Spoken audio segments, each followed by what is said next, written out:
Pre board class 12th वाले सभी बच्चे ध्यान दें। प्यारे विद्यार्थियों, 10 जनवरी प्री बोर्ड परीक्षा का जो पेपर है, आप सभी बच्चे कमेंट कर रहे थे कि सर आप हमें प्री बोर्ड परीक्षा की तैयारी करवाइए। तो प्यारे विद्यार्थियों, पूरा पेपर मैं लेकर आया हूँ।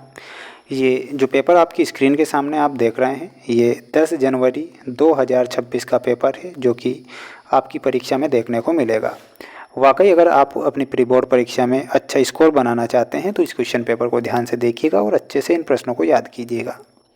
महत्वपूर्ण बात मैं बता देता हूं प्यारे बच्चों, वार्षिक परीक्षा की तैयारी भी मेरे इसी चैनल के द्वारा करवाई जाएगी, जिसमें आपको वो प्रश्न बताए जाएंगे जो कि 100% मोस्ट इम्पोर्टेंट है। इसलिए सभी बच्चे इस छोटे से चैनल को जरूर सब्सक्राइब करें। आपके लिए बिल्कुल दिल से मेहनत करेगा। आप सभी बच्चों के लिए लाइव क्लासें हम आपके लिए लेंगे, जिनमें आपको मोस्ट प्रश्न दिए जाएंगे, जिन्हें आपको याद करना है और अपनी परसेंटेज बनाना है। ये पूरा का पूरा पेपर देख लीजिए जो आपकी परीक्षा में आएगा। प्यारे बच्चों, जितने भी छात्र, जितने भी विद्यार्थी मेरे भैया बहन इस वीडियो को देख रहे हैं तो चैनल को जरूर सब्सक्राइब करें। 6ठी शताब्दी में सर्वाधिक शक्तिशाली जनपद था। प्यारे विद्यार्थियों, 6ठी शताब्दी में आपसे पूछा गया है कि सबसे सर्वाधिक शक्तिशाली जनपद कौन सा था। तो यहाँ पर हमारा जो सही उत्तर होगा वो क्या होगा, वो मगध करेक्ट उत्तर के रूप में होगा। तो आपको इसमें मगध करेक्ट ध्यान रखना है। वहीं अगला प्रश्न दिया गया है आपकी स्क्रीन के सामने, त्रिपिटक साहित्य किससे संबंधित है। त्रिपिटक जो साहित्य है इसके बारे में आपसे पूछा जाएगा। 100% पेपर में आएगा ना, इसलिए जो पेपर बता रहा हूँ ना, इन्हें रट लीजिए, क्योंकि ये पेपर आपकी परीक्षा में आएंगे ना। तो हमारा सही उत्तर क्या हो जाएगा, त्रिपिटक बौद्ध धर्म से संबंधित है, तो हमारा बौद्ध धर्म करेक्ट होगा। प्रसिद्ध विरूपाक्ष मंदिर कहाँ पर स्थित है, तो इसमें आपको लिखना है हम्पी में प्रसिद्ध विरूपाक्ष मंदिर है, तो हम्पी आपको करेक्ट ध्यान रखना है। अगर आपको मेरी ये मेहनत अच्छी लगती है तो आप चैनल को ज़रूर सब्सक्राइब कीजिएगा। प्यारे विद्यार्थियों, कमेंट बॉक्स में जय हिंद का मैसेज भी करना है।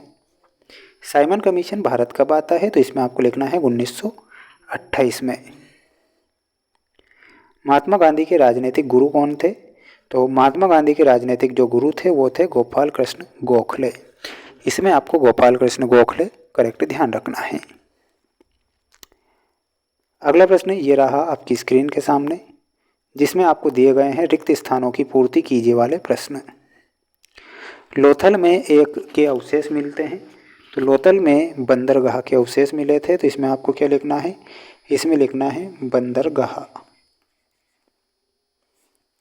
सांची के स्तूपों की खोज किसने की थी, तो इसमें आपको लिखना है कर्नल टेलर ने। Colonel Taylor. विजयनगर साम्राज्य के प्रवेश द्वार को क्या कहते हैं, तो प्रवेश द्वार को कहा जाता है गोपुरम। मुगलों की मातृभाषा थी, तो मुगलों की मातृभाषा कौन सी थी, इसमें आपको लिखना है तुर्की। भारत का लौह पुरुष किसे कहते हैं, तो इसमें आपको लिखना है सरदार पटेल। ठीक है, तो ये हमारे साथ सही हो गए हैं रिक्त स्थान वाले। अब बढ़ते हैं अगले प्रश्न की ओर। अगला प्रश्न ये रहा आपकी स्क्रीन के सामने, ध्यान से पूरा पेपर देखें और अच्छे से याद करें। सिंधु सभ्यता की लिपि कैसी थी, तो सिंधु सभ्यता की जो लिपि थी वो थी चित्रात्मक। तो लिखिएगा चित्रात्मक। विजयनगर में निर्मित हौज का क्या नाम है, तो हौज का नाम है कमलपुरम जलाशय। लिखिएगा कमलपुरम जलाशय।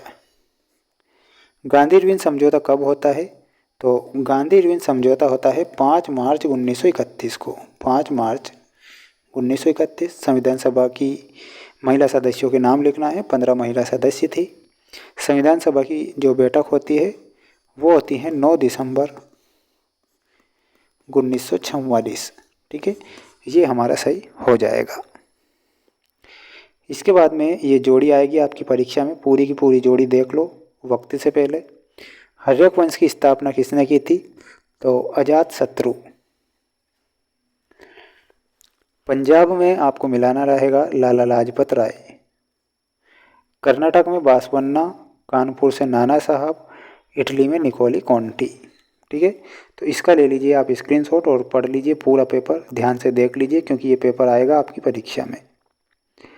सत्य असत्य में देखिएगा, एक ही गोत्र के सदस्य आपस में विवाह संबंध रख सकते हैं, तो इसमें आपको असत्य लिखना है, क्योंकि एक ही गोत्र के सदस्य आपस में विवाह नहीं कर सकते। विजयनगर के शासक शैव धर्मावलंबी थे, तो ये बिल्कुल हमारा सत्य होगा। गुलबदन बेगम अकबर की बेटी थी, ये बिल्कुल आपका असत्य होगा। मंगल पांडे 34वीं पलटन का सिपाही था। भारतीय संविधान धर्म सापेक्ष होता है, बल्कि ये धर्म निरपेक्ष है, इसलिए इसमें आपको असत्य लिखना है। स्क्रीनशॉट ले लेना है सभी बच्चों को। मेरे द्वारा जो पेपर बताए जा रहे हैं प्यारे बच्चों, ये 100% मोस्ट प्रश्न है। मैं आपको 4 सेट पेपर बताऊंगा, चारों सेट पेपर देखना है और अच्छे से मेहनत करना है। अब हम नेक्स्ट सेट पेपर में मिलेंगे, जिसमें आपको वो प्रश्न बताए जाएंगे जिनका आपको बेसब्री से इंतज़ार है। 2 नंबर वाले, 3 नंबर, 4 नंबर वाले प्रश्न भी मैं बता दूंगा उन 4 सेट पेपर के माध्यम से। तो चारों ही सेट पेपर ध्यान से देखना है और अच्छे से मेहनत करना है।